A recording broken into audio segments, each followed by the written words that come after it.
Friends, భారత cricket జట్టు సాధించిన చారిత్రాత్మకమైన టీ20 ప్రపంచ కప్ 2026 విజయోత్సవంలో ఇప్పుడు చాలా పెద్ద చిక్కొచ్చి పడింది.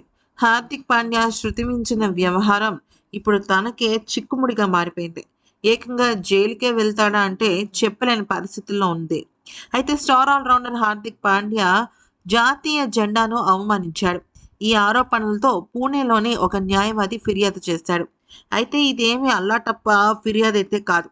అహ్మదాబాద్‌లోని నరేంద్ర మోదీ స్టేడియంలో జరిగిన ఫైనల్ మ్యాచ్ అనంతరం జరిగిన వేడుకల్లో పాండ్యా ప్రవర్తన చాలా అంటే చాలా శృతి మించేసింది. జాతీయ జెండా వేసుకుని ఇక తన కాబోయే భార్య అంటే తన గర్ల్ ఫ్రెండ్‌కి మితిమీరిన ముద్దులు పెట్టేయటము, అలాగే అక్కడ కింద పడిపోయి కౌగిలించుకుని నానా రభస చేయటము, అలాగే ఇదంతా కూడా చెయ్యొచ్చు తను. కానీ జాతీయ చిహ్నం గౌరవాన్ని తగ్గించేలాగా ఉంది అంటూ ఫిర్యాదులో ఆరోపణలు చేశారు. అయితే ఇక దీనికి సంబంధించి పూణేకు చెందిన అడ్వకేట్ వాజిద్ ఖాన్ బిడ్కర్ శివాజీనగర్ పోలీస్ స్టేషన్‌లో ఫిర్యాదు సమర్పించారు. తన గర్ల్ ఫ్రెండ్ మహికా శర్మతో కలిసి మైదానంలో వేడుకలు జరుపుకుంటున్న సమయంలో పాండ్యా త్రివర్ణ పతాకాన్ని అగౌరవం కలిగించారని ఆయన పేర్కొన్నారు. అసలు నిజం చెప్పాలంటే పాండ్యా ప్రవర్తన చాలా శృతిమించింది.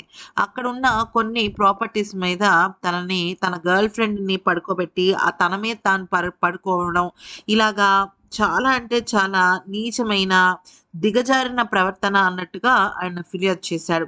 టీ20 ప్రపంచ కప్ విజయానంతరం హార్దిక్ పాండ్యా తన గర్ల్ ఫ్రెండ్‌తో కలిసి ఇటువంటి వేడుకలు చేయటం కరెక్ట్ కాదని 1971 నేషనల్ ఫ్లాగ్ యాక్ట్ సెక్షన్ 2 ప్రకారం జాతీయ జెండాను గౌరవాన్ని కాపాడాలి. కానీ పాండ్యా విజయ గర్వంతో జెండాను ధరించి ఆమెతో కలిసి స్టేజ్ మీద పడుకోవడం జరిగింది. అది ముమ్మాటికి జాతీయ జెండాను అవమానించడమే.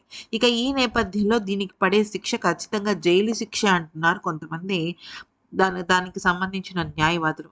మరి దీన్ని మీరు సమర్థిస్తారా? అసలు దీని గురించి మీరేమంటారనేది కామెంట్ సెక్షన్‌లో చెప్పండి. Thanks for watching.